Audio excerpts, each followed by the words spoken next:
contradiction, a sacred monster with angel eyes, finally showing both of your faces at once.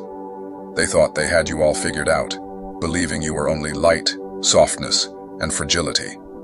They pushed and prodded, assuming angels only know how to forgive and heal. But they forgot one crucial detail. Angels were also built for war. You are not just any angel. You are the kind that guards gates, the kind that carries swords, the kind that delivers justice without a second thought. They wanted your kindness, but only on their terms. They wanted your light, but only when it was dim to their comfort level. They wanted your love, but only when it didn't threaten their darkness. So, they tested you, didn't they? They kept taking, kept pushing, and kept assuming your gentleness was a weakness, your patience was stupidity, and your love was an endless resource. But then, a beautiful and terrifying thing happened.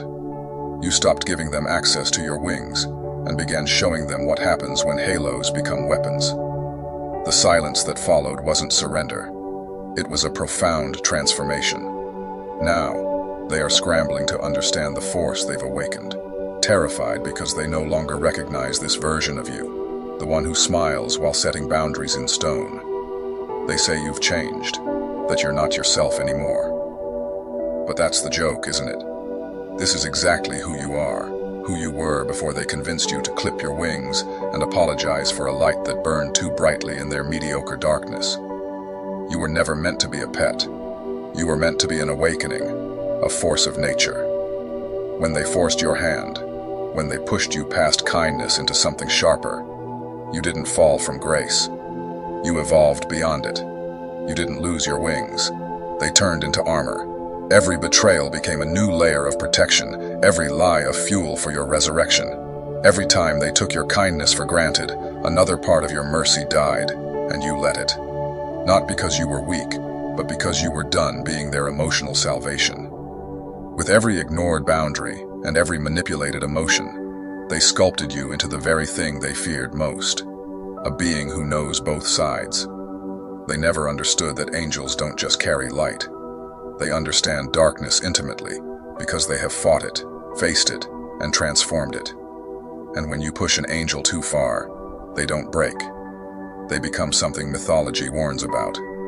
You tried to stay pure, to keep your heart soft, and your intentions clean, but they kept injecting their toxicity. So your body did what it was meant to do when invaded. It adapted, it evolved, it built immunity. And that immunity looks like indifference, sounds like silence, and feels like absence. They wanted to break your spirit, but instead, they activated your defenses. Now, you are immune to their manipulation, their guilt, their false tears, and their performative apologies.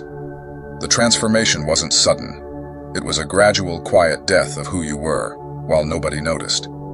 Each day you gave a little less, until one morning you woke up and felt nothing for them. Not hate, not love, just nothing. And that nothingness terrifies them more than anger ever could, because it means you have completely transcended them. Your real power lives in the silence. They keep trying to pull a reaction from you, poking and prodding to trigger the emotional spirals the old you would have gone through. But you just watch them perform their little plays, their desperate attempts to matter, and you feel nothing but mild amusement. You've realized something they haven't. You don't owe anyone your emotional labor, your reactions, or your energy. Your silence is driving them insane, and that's exactly where they belong, in the chaos of their own making. They send you long texts you don't read. They create drama you don't notice. They spread rumors, but you don't defend yourself because their opinion doesn't matter anymore. Your silence isn't weakness. It is the strongest stance you have ever taken, a strategic, calculated power move that tells them you have nothing left to say to people who were committed to misunderstanding you. They thought your quiet meant submission, and that your lack of response meant they won. But your silence is a boundary. You are not quiet because you have nothing to say. You are quiet because they have lost the privilege of hearing your voice. They have lost access to your thoughts, your feelings, your energy, and your truth. They will never know what you're thinking